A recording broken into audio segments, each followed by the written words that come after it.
My name is Dr. Hout. I am a professor in the English department, and I've had the privilege of presenting this lecture on Edward Said's Orientalism in the past. I believe this is my fifth or sixth trial. Not that I'm on trial, but I've done this before.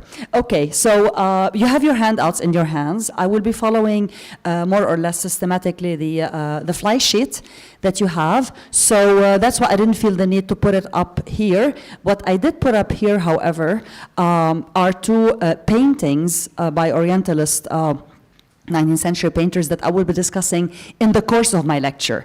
Okay, so these are the two visual items that I wanted highlighted, and that's what you have in front of you. Otherwise, just you can look at me and make sure your eyes and ears and minds remain open, and you should be able to get the maximum out of this lecture. Okay.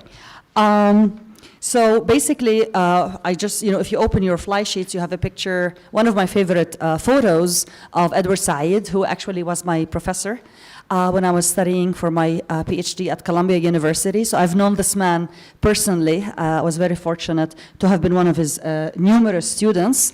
And then basically you have a series of Orientalist paintings. Just to give you a sample, this is a small sample of the hundreds, if not thousands of paintings that started circulating actually already in the 18th century about the so-called Orient. And today I will talk about why that was and continued to be a source of fascination, but also of diligent study by Westerners. Okay?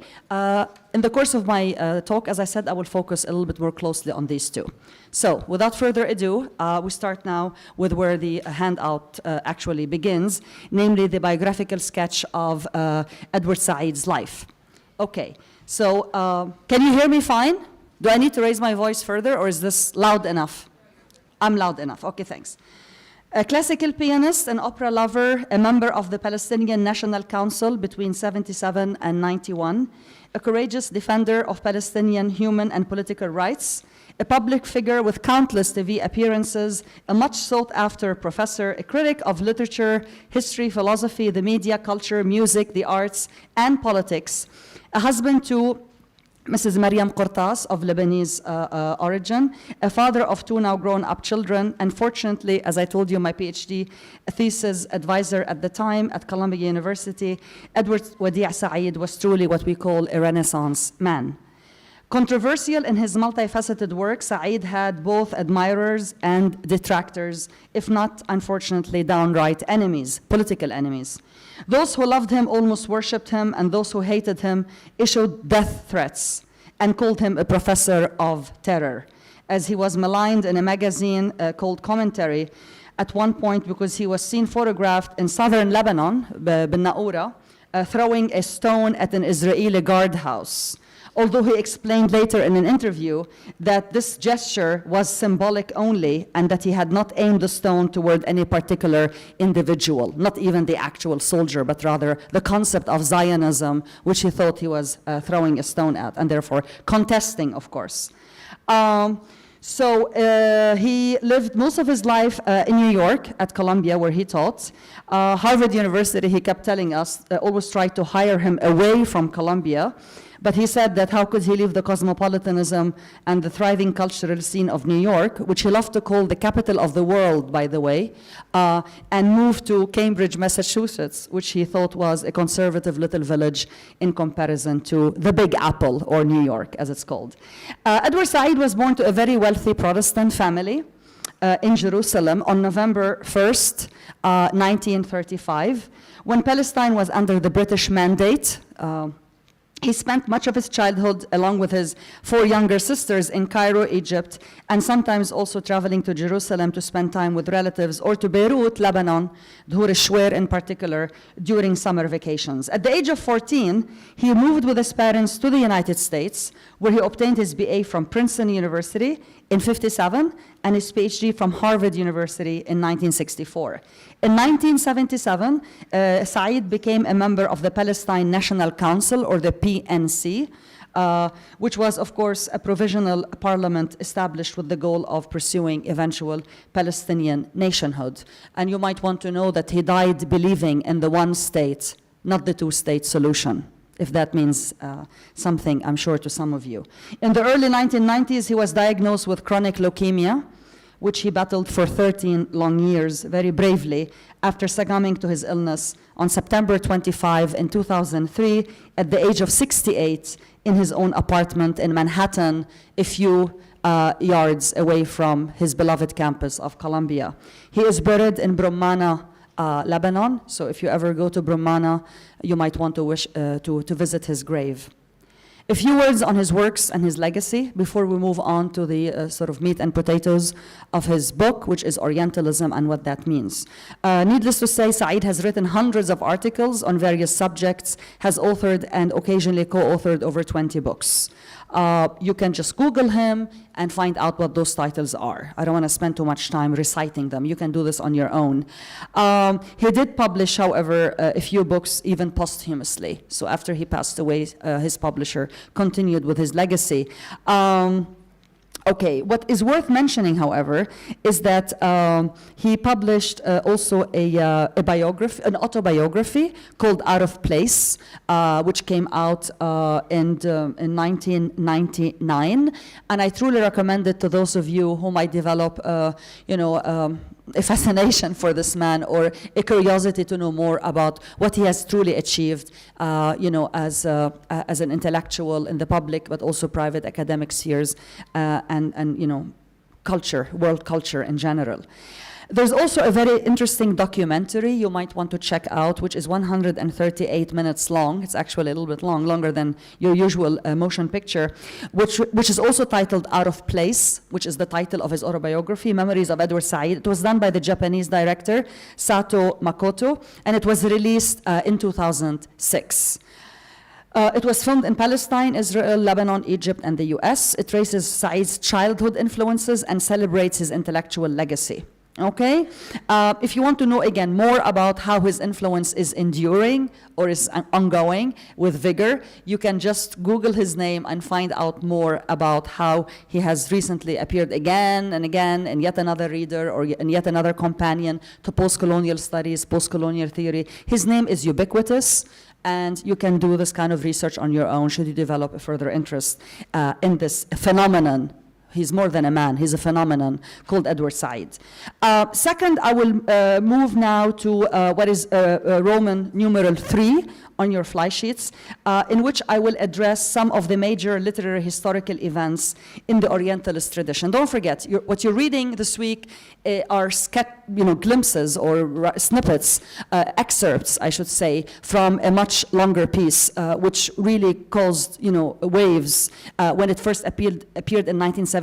But I want you to know what it was that had happened in the 18th century before Edward Said, 200 years later, talked about this phenomenon, because it is in 1970, not in 1978, in 1789 was the French Revolution. 1798 was the Napoleonic expedition to Egypt, and this is when he thinks that systematic Orientalism actually began. But first, what was happening before 1798 or the Napoleonic expedition to Egypt?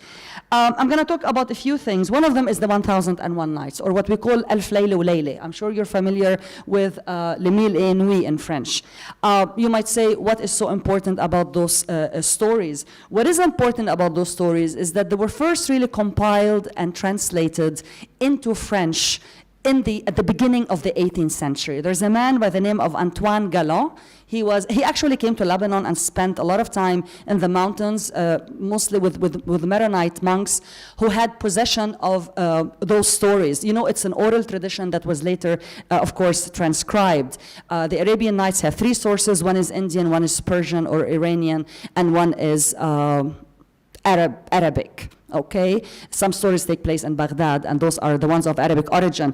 Anyway, he compiled those stories for the first time and translated them between 1704 and 1717. So in the first 2 decades of the 18th century, Europe got to know, got its first flavor, almost literally speaking, of the so-called not only Middle East, but also Far East, including, i.e. West and East and Middle and South Asia. Until that moment in time, Europe did not really know much about the rest of that part of the world, okay? So these stories, fantastic as they are, they contain stories that you're familiar with, like Ali Baba and the 40 Thieves, Morjana, and, Sindibad.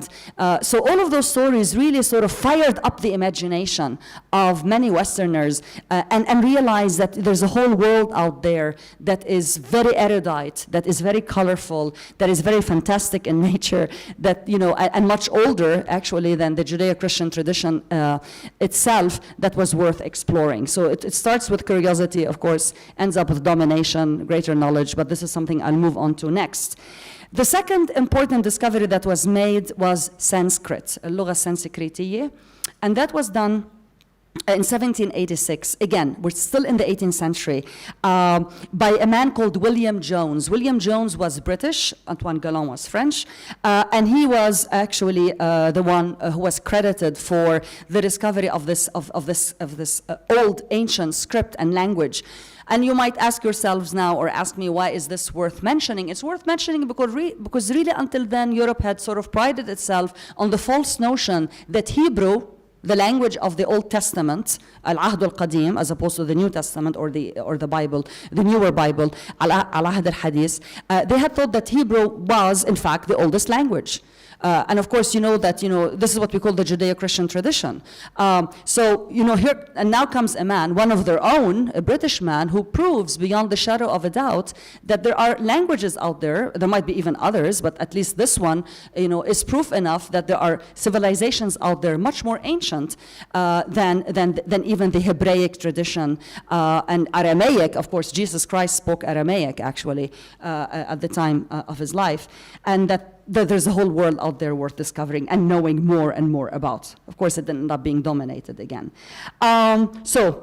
Jerusalem or the Holy Land is no longer necessarily the focus of attention. Okay, just as Copernicus had said earlier, that we're not in the center of the universe, but rather the sun is. So this one also caused some kind of a sort of a seismic change in the way people thought about how important they were being at the center of things, only to discover that they are not at the center of things, and that their languages are not the oldest, and so on and so forth.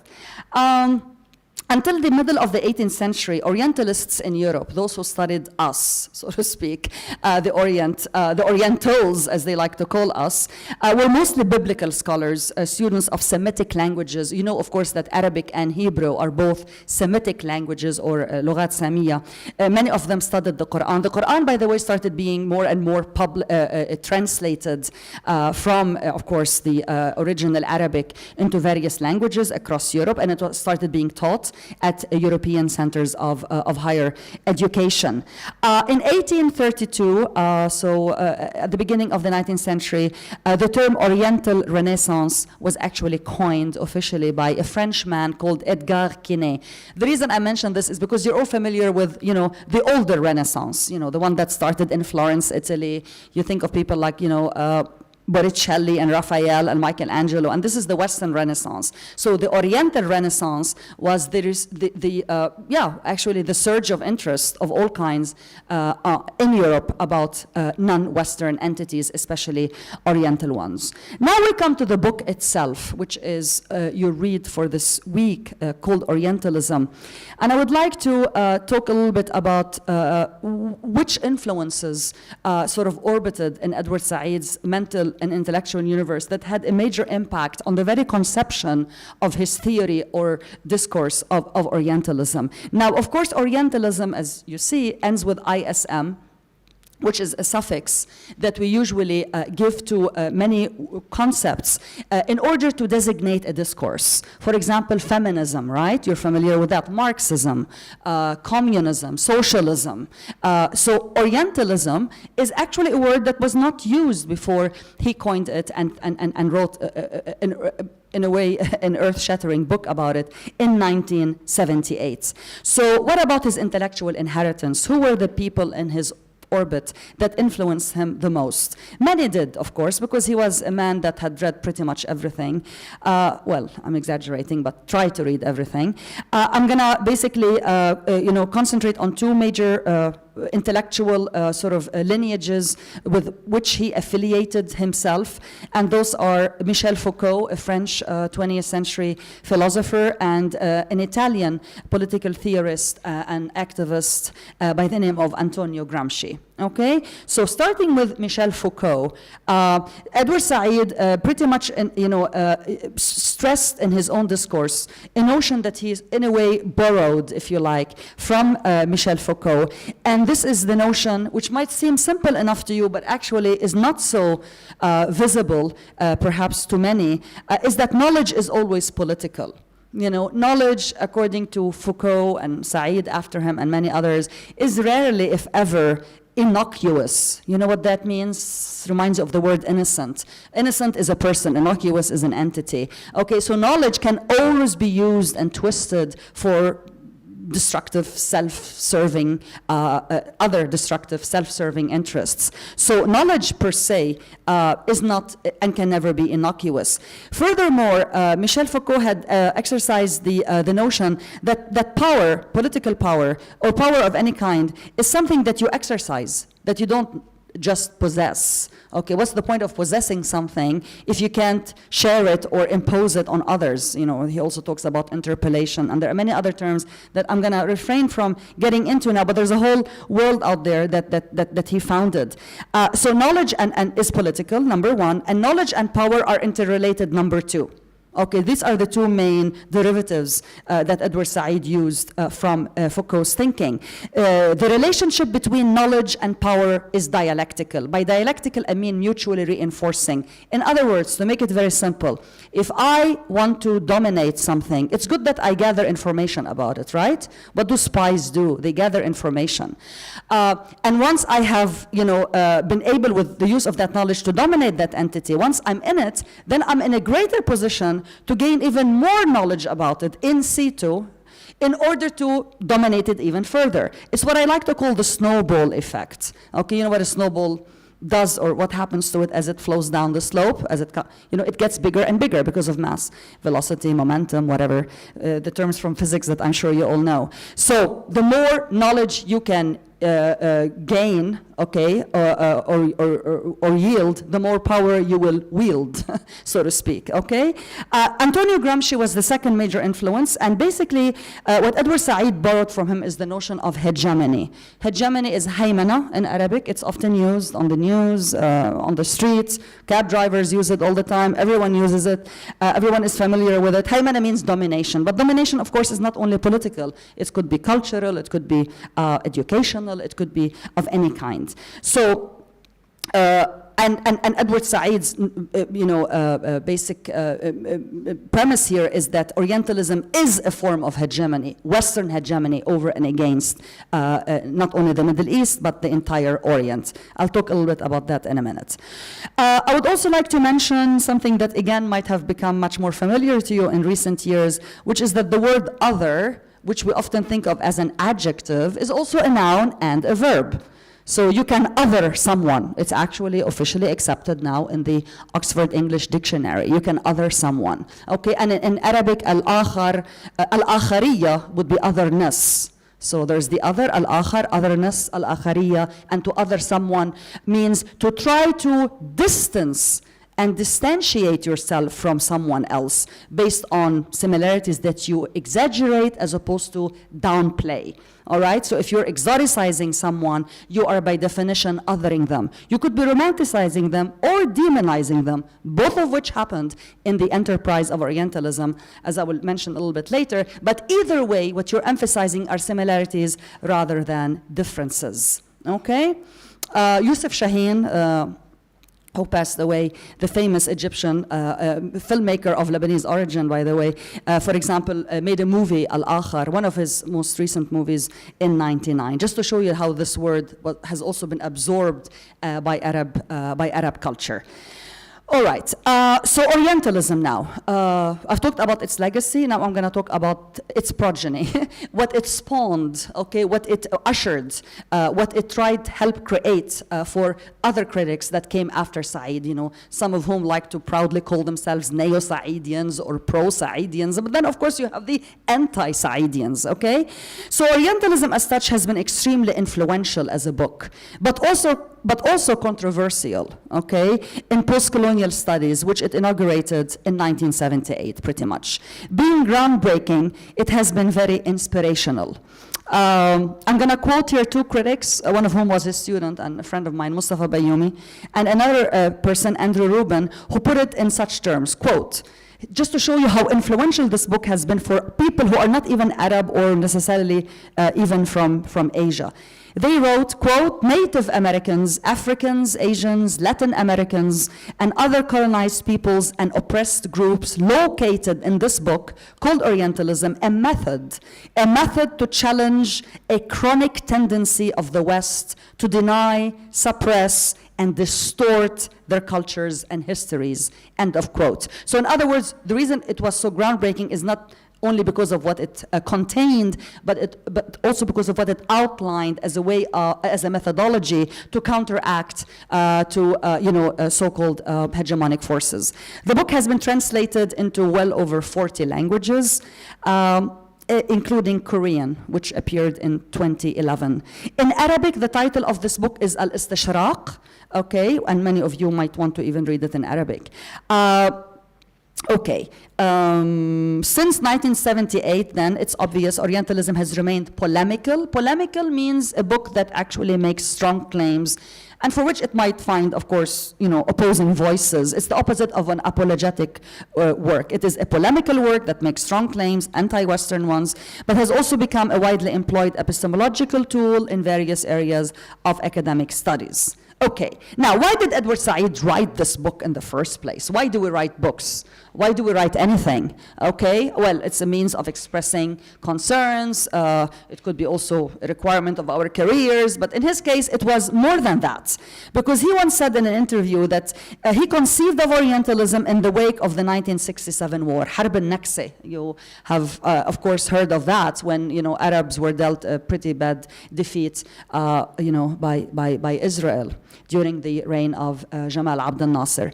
So in the wake of the 67 war, he said, in which Jamal Abdel Nasser's Egypt was defeated by Israel, this is when he was inspired to write this book. He said that this event created a backlash against Arabs in America. This event created an anti-Arab sentiment in the US, and it was only then that Said came to both appreciate and defend his Arab identity in the American cultural and political context. And so Palestine, and by extension the Arab world, transformed for him from a mere memory into a reality, one which he felt needed to be embraced, illuminated, and fought for.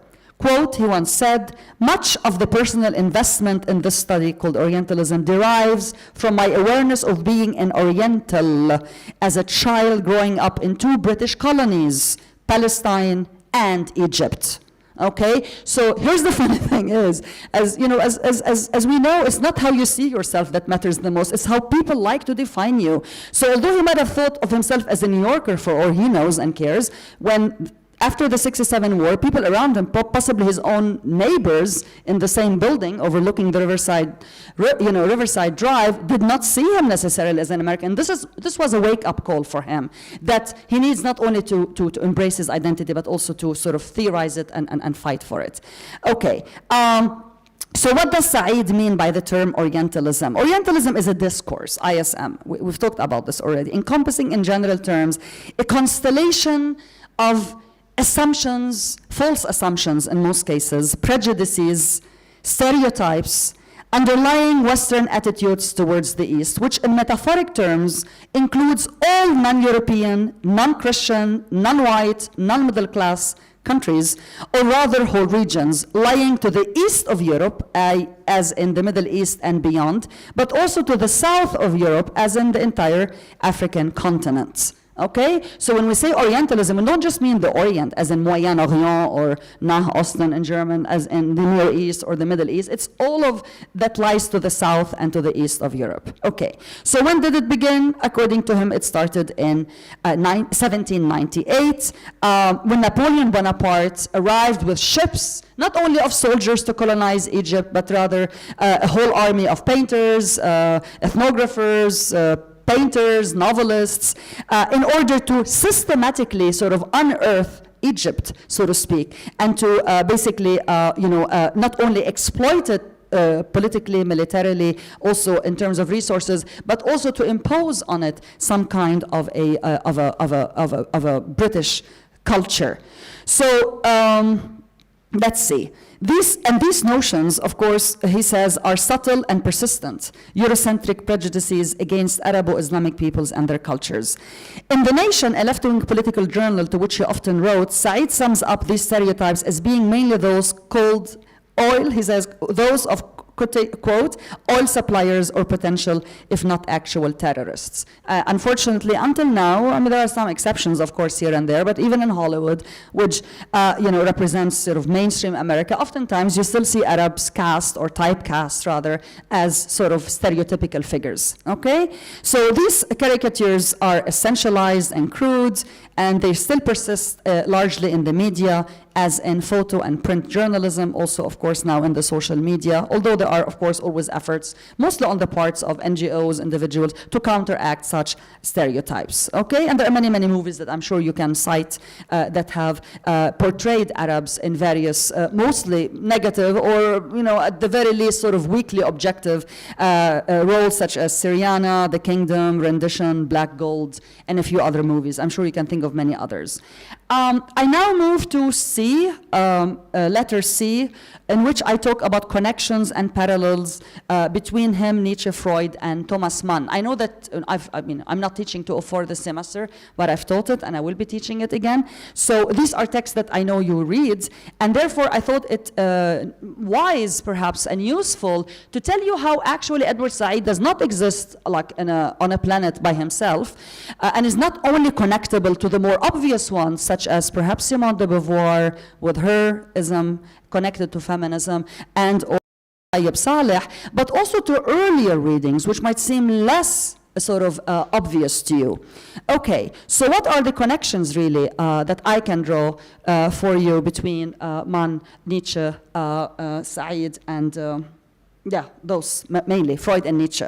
Okay, so this deeply entrenched tradition of inaccurate images and statements, mostly about the Middle East and Asia, has served an implicit justification for both European and American imperial projects in the region. Again, power leads to knowledge, knowledge leads to greater power, and so on and so forth. So, from a Nietzschean perspective, I mean, you've read Nietzsche, Beyond Good and Evil, right? And Nietzsche, of course, talks about epistemology a great deal, that there is no ultimate truth or metaphysical truth with a capital T, but rather truths with small s at the end. And he talks about, antithetical thinking. He's an antithetical thinker, right? So he thinks that this kind of dichotomous way of perceiving the world is really very misleading and at best very disingenuous when you always see things always in terms of black and white, the mind and the body, the afterlife and this life, good and evil. He, of course, tries to go beyond good and evil. So really, when you think about it, what Edward Said is saying is that the West has all it has done is to perceive the West, the East, in terms of these sort of anti-Nietzschean terms, which is to insist on dichotomies where, in fact, very few do exist. Nietzsche calls, the ones that you give a higher value to foreground valuation. When you always give the higher value to one member of the pair, like white is better than black, or the mind is better than the body, or here, the West is better than the East. So this is mainly the parallel that I'm trying to make for you. And of course, it's all fallacious, right? And none of this is actually true. But this is how the West has, according to Edward Said, insisted on viewing the East and beyond, always in sort of antithetical terms or dualistic terms or binary oppositions, which in fact is a very misleading way of doing anything in life, really, because you miss the commonalities and you miss the gray zone which exists everywhere.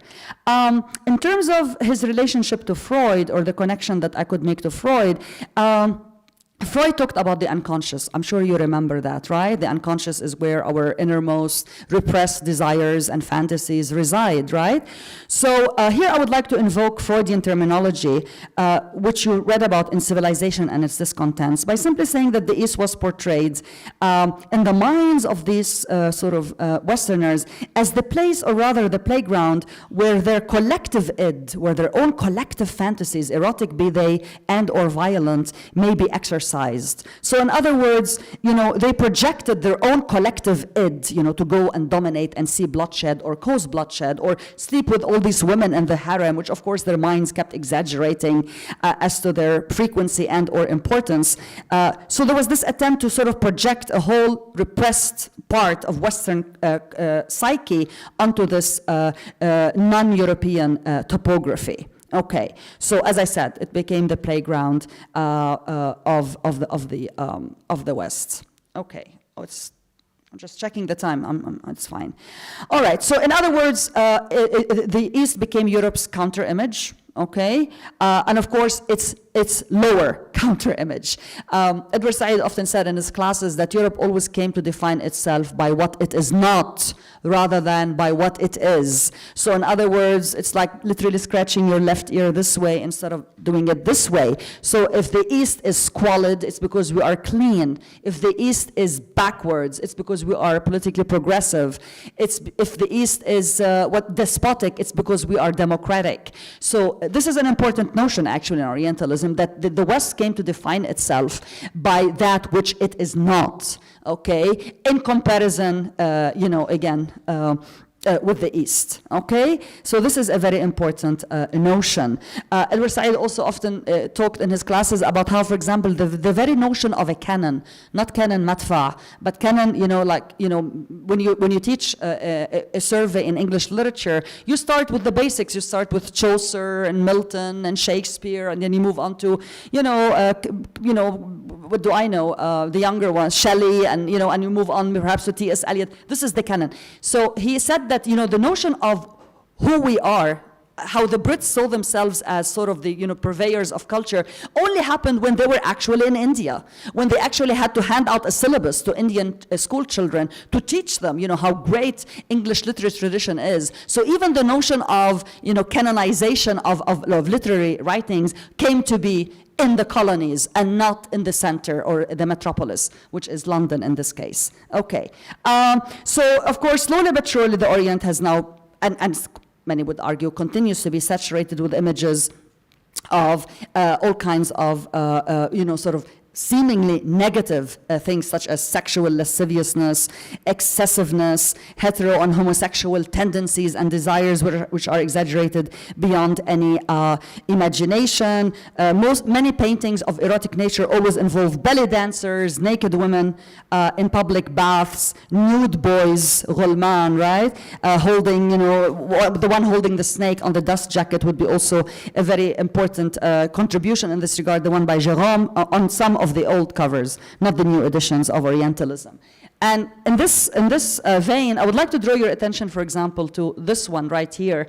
This is, I think, very representative of, not of the East, this is the whole point, but of how Westerners viewed the East, because whatever they painted existed much more in their heads than out there. That's the whole point of at least this aspect of Orientalism, what he calls imaginary geography.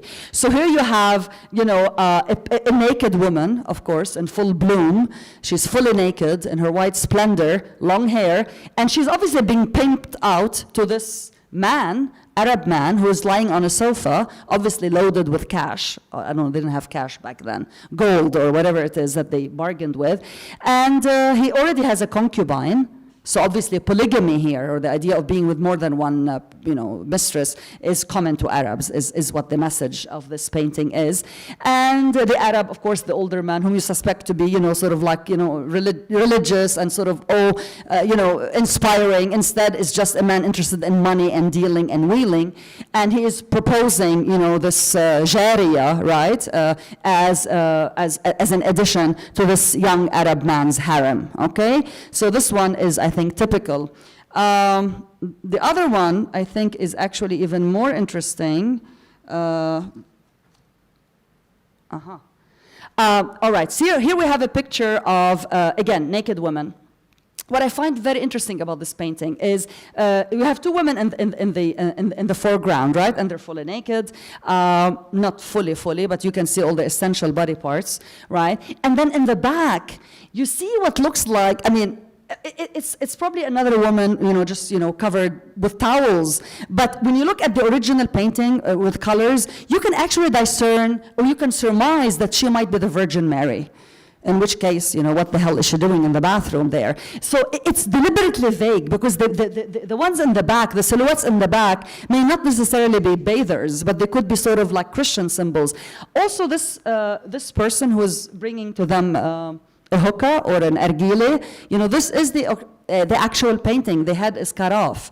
And it could be a man or a woman. If it's a man, it's definitely a eunuch, right? Because only he would be allowed in such public spaces that are, of course, only for women. But of course, it could also be the Westerner himself. You can, try to interpret it that way, who is, of course, veiled because he would have to, conceal his identity. And it would be the only way for a Western man to enter such a restricted space, which is the bath for women. Anyway, so it's as if, perhaps the painter is injecting himself into this picture, and it's the only way he could enter a picture, because in reality, such a space would be forever closed to him. Okay, so all I'm saying is that, paintings tell us much more in both cases about the painter's own desires and inner geography than any possible outer geography or spaces that lie outside of him.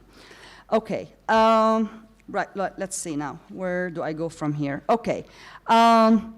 In addition to being a playground, a place for exercising collective fantasies of both eroticism and aggression, the East also became a workplace. This is, started with, of course, the colonization of Arab, in the case of Algeria, for example, 1813, in the case of Egypt, a little bit later. So a lot of people started moving to the Middle East and other non-Western parts as colonial administrators, soldiers, academicians. Think of this university. It was called the Syrian Protestant College, founded by Protestant missionaries before it became the AUB, right? Benjamin Disraeli, a famous writer, novelist, but also a former Prime Minister of England, said very succinctly, he said, quote, "The East is now a career. The East is a career," end of quote. Okay, so Edward Said in his book, you should know, focuses mostly on English and French empires. Then in the last part, he focuses a little bit on post-World War II American hegemony, but I'm gonna focus more on the first two, of course, because the two most powerful nations, colonizing nations, were France and Britain, starting at the end of the 18th century. Okay, so in short, the Western constellation of scholars, painters, what have you, insisted on painting the Orient not as it is, as Edward Said would say, but rather as they would like it to be, a place that is empty or devoid of a historical trajectory. This is important. They always like to see the East as basking in some kind of an eternal present, as if it has no past, nor a future, but only a present. Because, it's easier to dominate it this way. Even psychologically, if you have a sitting target, it's much easier to hit it than if it were a moving target. So the East has now only the present, and a very sluggish one at that, neither a past nor a future. Edward Said writes for many, one of his famous quotes is, "The Orient is less a place than a topos," which means that, again, as justified perhaps by this, the Orient is less of an actual place than it is a metaphor, a very overpowering and dominant one in the minds of many Westerners. Okay. Now, what is Orientalism? It's a discourse, khitab in Arabic, a discourse. A discourse means basically a style of thought that includes visual, non-visual, practical, theoretical, practices and notions about a certain something, right? Here we talk about khitab 14 azar, 8 azar. So khitab means not this, what I'm doing now, مش خطبة, it's not even a khutbah, it's a lecture, but a whole way of thinking about something. So Orientalism is a style of thought based, according to him, on two things. It has an ontological and an epistemological distinction. Ontology means wujudi. This table has an ontological existence outside of my own consciousness. If I turn my back to it, I will not see it, but you will keep on seeing it, so it has an ontology, right? Epistemology is the theory of knowledge. So according to Said, there's a sort of an ontological and epistemological distinction made and insisted upon by Orientalists. Okay, it's a Western style for dominating, restructuring, and having authority over the Orient. That's another definition of Orientalism. And finally, he would say it is a distribution of a certain geopolitical awareness into various phenomena: aesthetic, scholarly, economic, sociological, historical, and even philological texts. Okay, now number E, the structure of the Orientalist discourse as such. This is really very important now. According to Edward Said, Orientalism is divided into three mutually reinforcing components, okay? One is academic.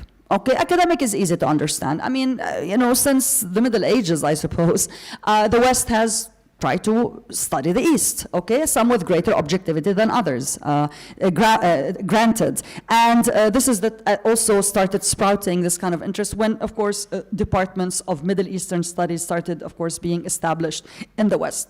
They weren't called Middle Eastern studies at the time. They were called, Semitic studies and philological studies. But this is academic Orientalism. It's when they study us, okay? Be they ethnographers, philosophers, or whatever. Then you have imaginative Orientalism. And this is an example of imaginative Orientalism, which it's that branch that doesn't have to do much with reality as it does with the inner landscapes, desires, repressed, whatever, imaginations of the actual cultural Western workers, in this case, painters. The third is historical material. This is what I like to call the boots on the ground. This is starting with Napoleon's expedition and the eventual colonization of pretty much the entire Arab world by either France or Britain. Now, the important thing is that according to him, the academic, imaginative, and historical material aspects of Orientalism mutually reinforce one another. Okay, again, mainly tied back to the notion by Foucault, knowledge is power, right? And greater power yields greater knowledge. Also, number two here under E, Orientalism has two faces. He says one is latent and one is manifest. These are two terms, by the way, that come from Freud's interpretation of dreams, published in 1900. He liked Freud, actually. So one is latent. So Orientalism, according to him, let me start with the more obvious one. He says Orientalism on the surface is manifest. If I look at a painting, it's going to be different from a symphony by Mozart, inspired by Eastern music. It's going to be different from a book by Flaubert, Salambo. It's going to be different from, what do I know, a treatise by a colonial officer. He says, yeah, but these differences are superficial, Edward Said would say. They are due to genre and due to style. Okay, a painting is not a piano concerto, and people might have different attitudes on the surface of things, colored by the genre itself and their individual styles. But if you dig deep enough, according to Edward Said, if you get to the latent level of all of these cultural artifacts, be they letters, be they philological studies, be they whatever excavation, he would say that what they all boil down to is an essential sense of Western superiority vis-a-vis the East. The mere fact that they're studying us and not us them is in a way a proof of that lack of equilibrium or inequality in political, military, and certainly socioeconomic terms. So the latent shows sameness because it is doctrinal, it is unchanging, it is unconscious, whereas the manifest might be different, but these differences should not be misleading according to him because they all reveal the same latent tendency.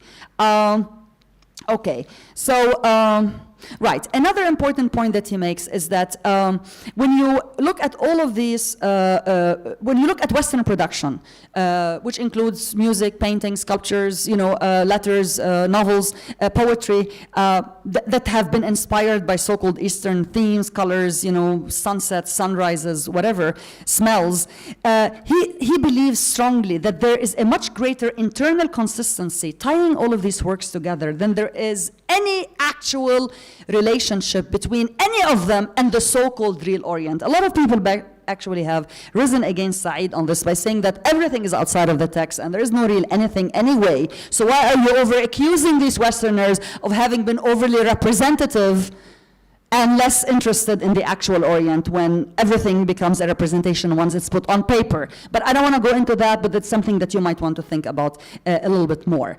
And this discussion leads him to say that, another famous quote, Orientalism overrode the Orient. Of course, the assumption here is that there is an Orient, an actual, of course there is, we're in it right now, right? So Orientalism, the discourse, the mental construct overpowered the actual Orient. Okay.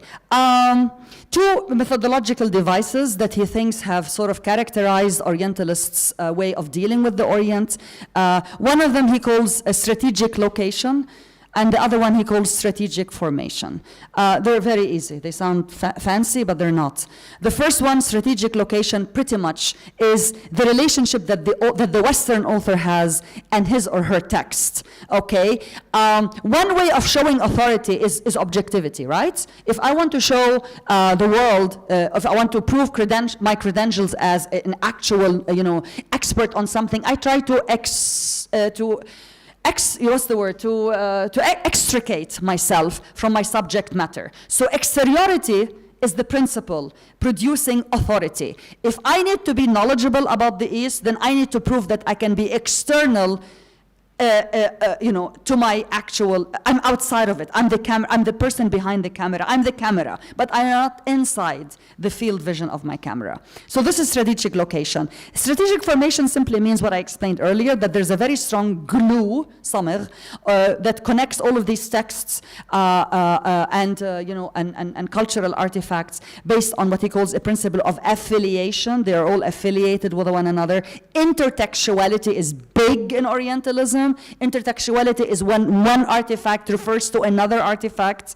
And this is very important because this is another way of proving credentials, another way of showing that you are, in fact, in a position of not only knowledge, but also enough distance in order to prove yourself an expert on anything. So strategic formation has an accumulative characteristic. It accumulates over time. Again, the snowball sort of metaphor. It is very citationary in nature. A lot of these, especially travelers, they always refer to previous travelers. Okay. All right. So just very briefly, the book is divided into 3 chapters. I still have 5 minutes here.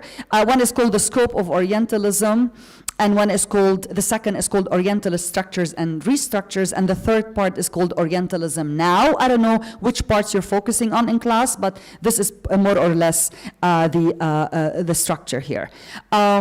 Just to sum up something I was saying earlier, because I don't think I can emphasize it enough, to sum up all of these structural features of Orientalism, Edward Said insists, again, he has been taken to task by some critics on these, but nonetheless has been called on some of these. He insists that Orientalism is overall a very textual endeavor. It is very anti-empirical, because if it were more empirical, in his opinion, then in fact a greater objectivity would have been present, which is not the case. It is also what he calls an unexistential tradition, mainly because of its anti-empirical nature and its focus on citations, intertextuality, rather than an actual interest in the East. Okay, the reception of this book has been varied, mostly very positive. A lot of people keep quoting from Orientalism. For example, Paul Daman, a famous critic, wrote, Said took a step further than any other modern scholar of his time. Something I dare not do, he said. He was a deconstructionist thinker. I remain in the safety of rhetorical analysis, where criticism is the second best thing I do. So he's been obviously praised highly by many. Other people, of course, did not like as much what he has done. Just very quickly, I'm going to say why some people have critiqued this book without mentioning names, because it's unimportant. What is more important is why some people have taken him to task. Although, by the way, in his defense, he did keep rewriting his introduction as the book went into more and more reprints. So he did, in a way, without changing the bulk, of course, he did acknowledge perhaps some things that he didn't not know much about, but didn't take into his consideration as much in 1978. One, people accuse him that he is a very ahistorical reader, that he looks at texts as if, which I think is unfair, because he actually does locate everything in history. He thinks everything is worldly. We're all based in time and place. Another group of perhaps mostly some feminist critics, they think that he doesn't give enough attention to gender, that he looks at all authors, as being of the same, more or less, attitude, mentality, regardless of whether they had been men or women. Third, a lot of people say that he doesn't really take much into consideration the factor of social class when it came to these Westerners studying the Orient. So he sees them as being very monolithic, when he is accusing them of having seen the East as being a monolith. A monolith is a big stone that doesn't change much. Fourth, some people said, why focus so much on Orient as Europe's other, when Europe has its own internal others, like the Scots, the Irish, the Welsh in England, for example, and so on and so forth. And finally, some people said that he was not right in leaving the impact of Orientalism on the Orientals themselves unexamined. But hey, you can only be so much at any given time. Okay, I would just like to end with the questions that you have on the last page, I believe, of your fly sheets. And it says here, what does representing another culture even mean in the context of today's globalism, in which the world is often described as, of course, a global village, itself a cliche now, because of high-speed travel, mass migrations, and other forms of mobility. Two, the question I raise here, is the internet, in your opinion, and the social media, Twitter, Facebook, many others that do exist as well, are they a means of sharpening, or are they in fact a means of reducing intolerance towards members of other cultures, religions, political beliefs, or not? Finally, this is a mental exercise that you may or may not wish to indulge in. Hypothetically, if you have the chance to actually be someone else, whom you see as being very different from you in cultural terms, religious terms, skin color terms, would you want to be that person for 24 hours? And who would this other person be? And what would you try to accomplish if you were that person on this particular day? Thank you very much.